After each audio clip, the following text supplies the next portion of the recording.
Thank you again. Yesterday was an amazing thing. Certainly it's 18 years of my life getting to this point, but I got here because of amazing people. I'm going to get through the next 15 months because of you guys. So thank you. I'm going to record this today just because I think this is going to be something, the squadron is special, and when I do check-ins, one thing, certainly when it comes to mentorship and sponsorship, those are two things that are very important to me, okay? They go hand in hand. So when it comes to sponsorship and bringing people in, I want to make sure that they understand everything, and quite frankly, this will save me a lot of time having to do check-ins. So I'm trying not to say stuff like shit or damn, which, you know, is now recorded. But we're going to try to keep it professional, which I am, okay? So the first thing I'm going to ask you guys to do is close your eyes, okay? I want you guys to think about that time where you saw the most amazing leadership, the time that you felt like you were most part of the team. Think about that time where you had the best leadership that you had, and as well as like some of the best people you worked with. All right, got it? All right, good. Thank you. All right, you go over your eyes now. They don't go to sleep. You got more coming, I promise. The all hands calls were fantastic. Thank you so much. Got some great feedback. By and large, squadron's not changing a whole lot. Everything's positive. I know a year ago things were kind of tough and no planes, but now that we've got planes, we've got missions, ops is busy, paid people are busy. This is a great time. It's going to be more challenging for everybody because while we have 2 crews on the road with 1 plane, we're going to have another crew or 2 here doing NALO missions. So there's going to be times where there's going to be very few people here. The mission still goes, the squadron still runs, so we're going to rely on you guys. So for everything that you guys are going to do, thank you so much. Chief Swain, thank you for setting up my command philosophy. So when it comes down to what's my job as the CEO, CEOs primarily do 3 major things. It's mission, vision, and decision. So our mission is very simple. We provide the most amazing, on-time, worldwide, all-weather logistics support, supporting who? Our fellow warfighter. We get those people and their gear from point A to point wherever in the most safe, expeditious manner, and that's our primary focus. Okay, it's a team effort. It takes everybody. As far as my vision, when you can read it, it might sound kind of crazy, but to me, I see this balance. We have to have this balance. It's a balance between being mission ready, so operational readiness, but it's also family readiness as well. If you tip the scale too much on operational readiness, the families suffer. We've got to find that balance. We've got to do the mission, but the families have to be a part of it. The other part of it too is balancing getting out there doing the mission, but also being safe. We can't be unsafe in the way that we do business. We've got an amazing track record of providing worldwide our ORM-based missions that are done safely, and it starts with you. It starts with the culture. So please keep that up. As far as decisions, that's up to me. Like I said during the all hands calls, I love it. Leadership is when decisions happen, at the lowest level. I trust everybody implicitly to make those decisions, okay? But sometimes they need to come up to the CEO. Some of them are our CEO calls, or at least I need to know, okay? So while I trust you guys to make decisions, please keep that information, coming up to me. So what is our goal? We know what worked yesterday. We know what worked last week. Our job in this room is to figure out what's going to work tomorrow, what's going to work next week, and what's going to work next year. And we're in a great position that the squadron's future is bright. We're going to be here for a long time. Hopefully we'll get to transition to a new aircraft, which will extend our life, even more. So that's where it's your guys' jobs to come up with, find the problems, and find the solutions. Because what worked yesterday was great, doesn't necessarily mean it's going to work tomorrow. All right, so I need you guys to be focused on what's going on and think about what we can do. When it comes to our tenets, it comes down to me, it's 3 simple things. We fly, we lead, and we win as a team. Okay, a lot of times you hear, fly, lead, and flight, all that kind of stuff. But I think winning is the important thing. It's not a Charlie Sheen reference or anything like that. You have to have a goal. If you're not winning, you're losing. So I don't always know what winning is, but I sure do know what losing is. So that's where I expect you guys to do what you got to do. When it comes to flying, we do a great job flying. Our crews are some of the most well-maintained, well-trained, that they're amazing. When it comes to the enemy, our enemy is complacency. Our enemy is not paying attention. Our enemy is being focused on something else other than flying. That's something you guys have to fight every day. I mentioned in my speech, I'm a byproduct of amazing leadership. People took time to invest in me, and that's where all of you guys are going to take time to invest in each other. Okay? There's no more important group of people than the people around you, to your left or your right. They're going to get you through this tour, through your next tour, through the rest of your career, than this group right here. So it all starts right here. This is an amazing group. We're small, we're unique, but we're dynamic. We can get more done, I think, as a small, efficient unit than we could a bigger unit. That's why I love being here, okay? So every single one of you is the key to the success. And like I say in my philosophy, every single one of you is a stakeholder. I can't afford to lose any single one of you. The success of the squadron rests on every single one of your shoulders. Doesn't matter if you're FTS or Selvez. Like I was telling people, when people ask me how many people are in my squadron, I just tell them I've got sailors and officers, I've got pilots. I don't tell them FTS, I don't take Selvez, or I don't tell them Selvez, okay? You guys everybody has been, volunteered to wear the nation, the cloth of this nation. You guys take it over. I'm proud to stand here and work amongst you guys. So with that, let's keep doing what you're doing. And we win as a team. We win here in the squadron, and we win here at home. Can't be successful here at the squadron if we're not successful at home. Family is your friends, your loved ones. You know, maybe it's your parents, it's your extended family, it's your spouse, boyfriend, girlfriend, significant other. If everybody's winning, that's what we'll do. My policies, you'll see them out on the door. No major tweaks, quite frankly. No major changes. All my policies are in line with Big D. I mean, straightforward. This is a place that is inclusive and welcoming to everybody. I expect everybody to uphold themselves to the highest standards. I was about to say I want everybody to be healthy as I cough. I promise I'm getting over something. Excuse me. But I expect every single one of you to take care of each other. A couple policy changes I'll mention real quick. Looking at the past, keep in mind, and I mentioned this to the officers, you know, decisions that I make are based off of what I've been blessed and fortunate to be in this humble position to be your commanding officer. Things that I say and do are not anything against any previous commanding officer or 3 or 4 commanding officers ago. Everything that, much like you guys, I'm a product of 18 years. So 18 years of seeing things done the way that I liked and I didn't like. That's how I will make my decisions. So historically, it seems like this squadron does 4 drill weekends, mandatory drill weekends a year. My drill weekend policy is out there on the wall. I think 4 mandatory drill weekends is too much. I want to get efficient. So the April drill weekend is no longer going to be mandatory. Okay, we're going to shoot for 2 mandatory drill weekends between May and November. That's where we're going to combine the safety stand downs, inspection, as well as the PFAs. So when it comes to the PFAs, the first opportunity is in April. The last opportunity is in May. They've got a great program, so some other changes too. I don't know if it's really a change, maybe it's a clarification. When it comes to uniforms, I don't care what uniform you're in. You know, the uniform that you wear isn't my concern. It's how you wear it. It's a display of pride, military bearing, and that's the most important thing. So for mandatory drill weekends, depending on what it is, like for the change of command, we have wear lights. Maybe for like when we do the CA, that'll be a mandatory drill weekend in the future. We'll probably have to wear khakis or service type uniforms. But other than that, mandatory drill weekends, unless there's something other specified, it's working. Okay. There's been mention of Type 3s. At first, like I told some of you, I was thinking I want a nice smooth transition, but when people come in and out, these uniforms are great, but they are archaic, and I'd love to see you guys in the new Type 3 uniforms. So as soon as we start rolling out, we'll put the Selvez and the NOS to make sure we get those, but excuse me, we'll start phasing it in as soon as possible, because I think it's a much better uniform. Finally, when it comes to uniforms, again, whatever you wear with pride. I mean, it could go down to your PT gear, I see some squadrons where they've got guys, shirts untucked, it just looks very unprofessional. You guys are professionals, wear your uniform with pride, no matter what it is. With that being said, one of the things, I appreciate anybody I appreciate all of you.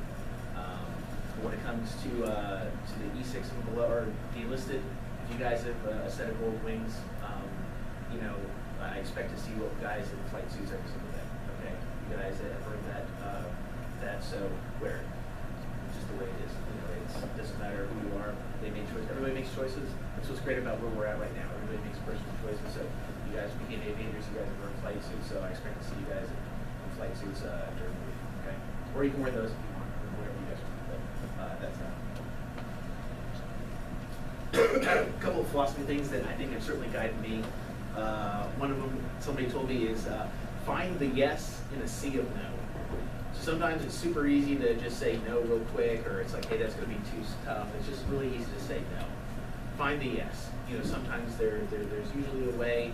Sometimes it's going to require more work, but find the yes. Is there anybody who has not seen Pulp Fiction? Anybody? All right, everybody knows the Wolf, Mr. Wolf, right? So he comes in, he solves problems. I want you guys to be the Wolf. Okay, I'm not condoning murder. Which is kind of interesting because you'll hear another analogy from admirals talking about they're looking for guys who, you know, if they find a body in a bathtub, somebody can take care of it. I don't know what this morbid obsession is, but you know, you guys are going to be able to deal with situations that are sometimes, you know, outside of your control. That's what happens, you know, that's as flexible as we are. So there's going to be times where there's no standard answer. I'm going to expect you guys, through your leadership, to make the right decisions to help solve the problem. So be flexible. You wear your uniform. I think you already beat that one to death. 80% of life, you know, they say is just showing up. To me, the other 20% is showing up on time. So I know there's sometimes certain challenges getting to certain places, certain times, but we are a military organization. You're supposed to be somewhere. Please be there on time. And I know I say that as I went along with my officer call. I do apologize that that was my fault.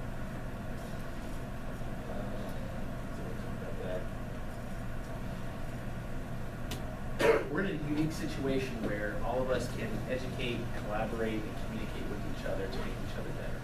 So I talked about everybody investing with each other. One of the things that I've been taught is it's okay to say I don't know. Sometimes as professionals, you know, you don't want to say I don't know because people think that, oh, that person doesn't know. As professionals, sometimes it's the hardest thing to figure out what you don't know because you spend your entire career learning stuff. I don't know is okay. But I don't know is also a responsibility to find out that answer. And part of that responsibility afterwards is, once you find that out, it's your job to teach somebody else too, so that person doesn't know. So that's why I expect of all of you. Feedback is key. That's why I love the all hands calls. That's why I love the CO's comments box down there. Give me feedback. That's how we make changes. That's how we make this place better. This place is great. It's running on all 4 cylinders. We don't need to reinvent the tire. The tire is round. I want to make it more round. I want to make it work better. So please come up with your ideas and let me know what's going on. Love passion. I love it when people have their stance and they stick to their guns. That's a great. I love passion, but at times you're also meant to be partial too. Keep in mind that, you know, at the end of the day, we do as much as we can to stay on the same sheet of music, but you know, this is the military. It's not a democracy, okay? So, and there's going to be times where Commodore Baker does a great job of saying this. He's like, I want you to think and act like your boss's boss. You know, so that's how you need to think. Sometimes you have to think at the higher level. That's where that impartiality comes in. Sometimes the decisions that are best for us aren't always, you know, what we want to hear.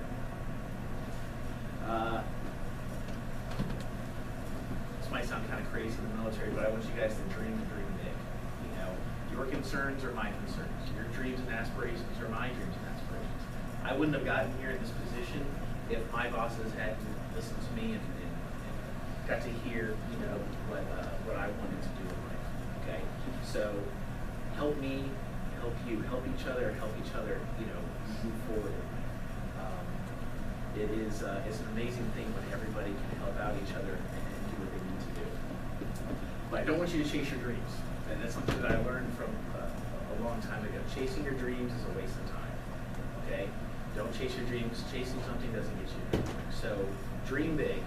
Have those dreams become goals. Have that goals become effort. So chase your effort. Figure out what you want to do in life and work hard for it. Because you're not going to get anything free from life, okay? Help each other, chase each other's dreams as well.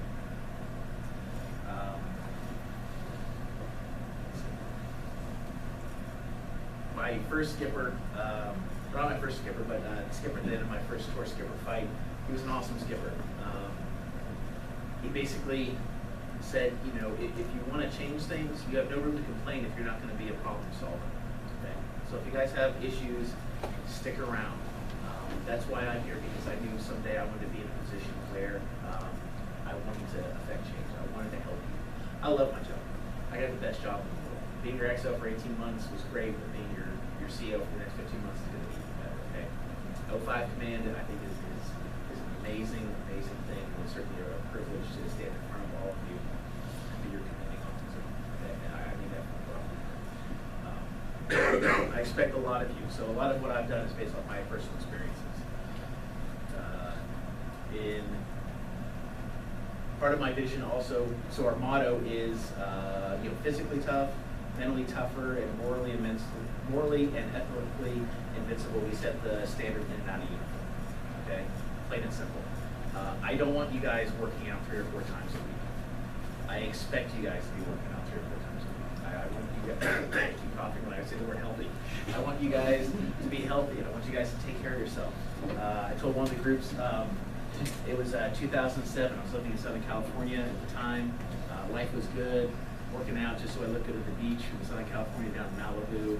And then I got tapped for an IA. I went to Iraq, and I realized that when I thought I was in shape, I really wasn't. You know, when you're wearing, as a Navy guy, most Navy pilots don't expect themselves to be wearing 50 pounds of gear, doing a 4-hour counter IED patrol with the Iraqi army, clearing houses and doing all that crazy kind of stuff. It kicked my butt, so I got in shape. I want everybody to have a long, successful life. I want you guys to be successful, not just here in the squadron, but in your lives as well. So please take care of yourselves. It's an important thing. Mentally, I expect you can't be physical and mental strength to me are two the same thing. Excuse me. I think mental health used to be kind of a stigma in the past. It was certainly something that caused people to, maybe raise a red flag, kind of a concern kind of thing. I think we've hopefully overturned that. There's PTSD. There's a lot of issues. Everybody has some stuff going on, okay? And I don't want you guys to suffer or be anything better than 100%. So, I think part of reducing the stigma. I'll tell you my own story. December of 2015, it was December 16th of 2015. It was a Friday, or it was Wednesday. We just got done with PT. We did circuit training. I got my butt kicked by the BFA guy, so thank you. Did circuit training, then I went to PT. Got home, was up in my, about ready to get in the shower. I looked outside my window, and I saw some people were parachuting and landing in the water. Leanne was the one that told me about it. My first inclination as a good husband is to completely doubt my spouse. Like, no, you're not seeing that. That's not happening. But I looked out the window, holy cow, that was happening. So we watched a guy. It was a set of some special forces guys. We're doing some training. They completely messed up the jump, and guys were landing in the water. So didn't know what was going on. I called PMO. As me and this other guy were going to check it out. We didn't know what was going on, and all we heard was this blood-curdling scream for help. So one of the guys got trapped in the rocks. And this was December 16th, 2015. That was the day, I think, of the Quicksilver Pipeline Challenge. It was probably some of the biggest waves that they'd had in a very, very long time. This guy was getting beat up. So Leanne ran back, gave me a knife, and me and this guy, we swam out there. I've never been beat up so much in my life. I'm a pretty good swimmer. I consider myself pretty good. But it took the rocks right there on North Beach, right back on my house. I swam past him. I got up to him eventually. I got caught in his parachute. So anybody who goes through swim fizz, part of the drill is if you get caught in the parachute, get down there. But when you're in monster waves, it's a completely different experience. I was trapped underwater for a little bit. My foot got caught in a rock. It was extremely traumatic. I've been mortared in Iraq. I've seen guys. I've seen Humvees come back where 5 guys went out, 5 guys didn't come back, and what was left of them was the Humvee, and I was okay. But certainly that experience, I eventually, obviously, I made it back to shore. It took me the longest time, but for my wife and son to see, that was certainly a traumatic thing. I would say, I've had nightmares every now and then. It happens. But just a couple weeks ago, my son Jack, he saw it. He saw some more parachuters, and he has PTSD, which is which is kind of crazy. So I realized that, it's time for a good counselor. So keep in mind, when it comes to your mental health, take care of yourselves. Take care of each other. Especially with my son. I think that's one